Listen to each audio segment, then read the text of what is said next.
Hey guys, welcome back to my channel. Today I'm going to show you how I created this cute Mother's Day gift, but you can modify this for any occasion.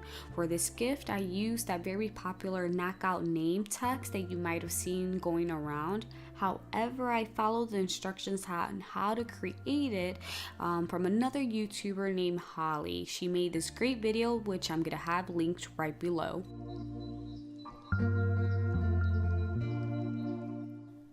Now, some supplies you might need is going to be embroidery wooden hoops, florals, glue gun, heat transfer vinyl, burlap or ribbon, thin cardboard, and spray paint. Again, I'm not exactly showing you how I did this text just because I followed a different tutorial which is listed in the description box, but I am going to show you how I uploaded it into Design Space and adjusted it. So what I'm doing right here actually is I'm simply just taking my time and clicking on all the white spaces so it's removed. I'm really focusing on getting all the little spots like the inside of the O's and whatnot. A great tip is pressing that preview button. This will let you know if you're missing any spots that you might have not noticed, so go ahead and click that every so often just to make sure.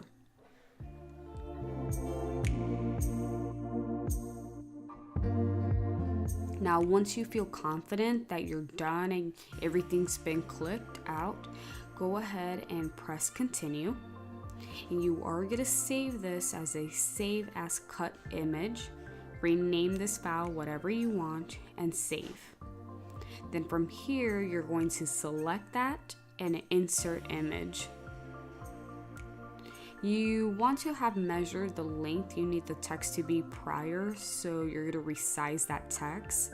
I personally resized mine down to 7.5 inches. Once it's resized, you're going to press make it, which is on the top right hand side. Since we're working with iron-on vinyl, you must press that little toggle switch on the left-hand side that says mirror. As for the settings, I use standard iron-on and default pressure. When loading the mat, place the shiny side down towards the sticky side of the mat. Now, once it's done cutting, go ahead and weed out all the negative parts. Take your time doing this. Honestly, when you're dealing with very small text or skinny text, you want to be very careful.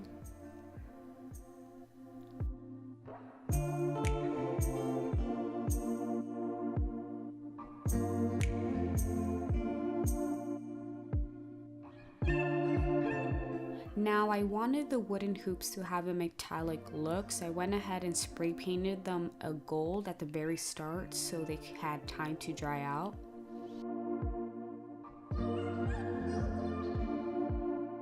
Now, I was making two in particular, and one of them was going to be on burlap, but I didn't want the edges to be so clean cut.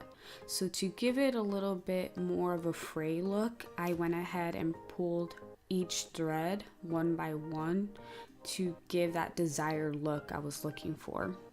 Now, with whatever material I work with, I always like to preheat it for a good 3 to 5 seconds.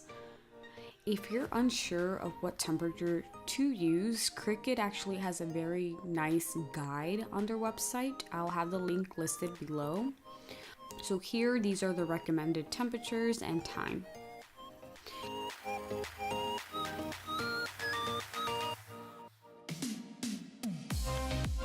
I do like to add a piece of parchment paper right underneath. I just don't like risking anything burning, so it's just a precautionary thing.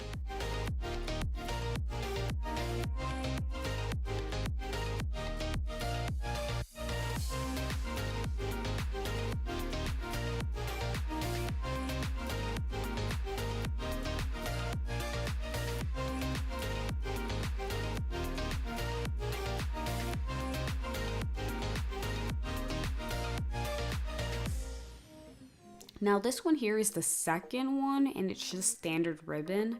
I did add some lace trim that I glued on later on.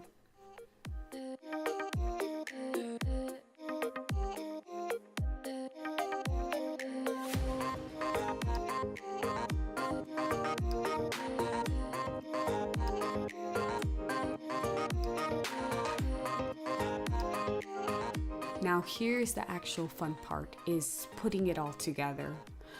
You're gonna place your piece of fabric on top of the inner hoop, and then you're gonna grab the outer hoop and put it on top and tighten it with that little screw. This is gonna keep that all together.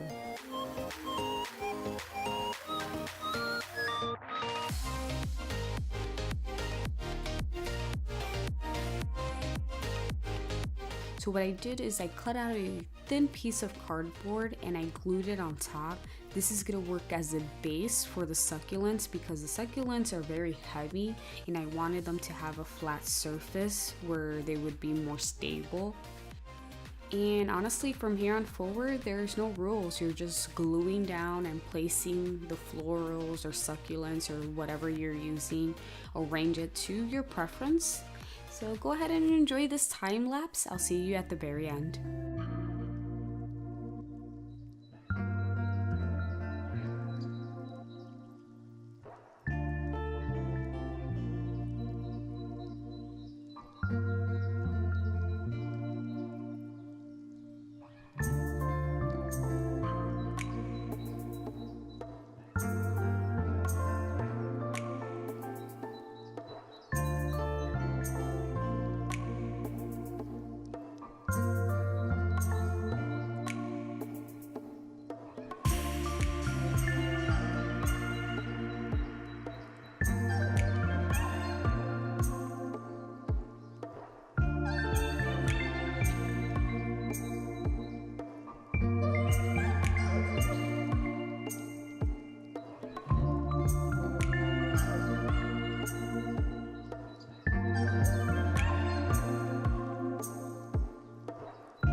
Hey, so you made it all the way till the end. Thank you so much for watching. If you haven't already, make sure you give me a thumbs up or subscribe if you're not already. I do have an Instagram account. It's Cyn1890, so make sure you go over there and follow me if you want to see what's new. Other than that, you guys have a very good one, and I'll see you on the next one. Bye, guys.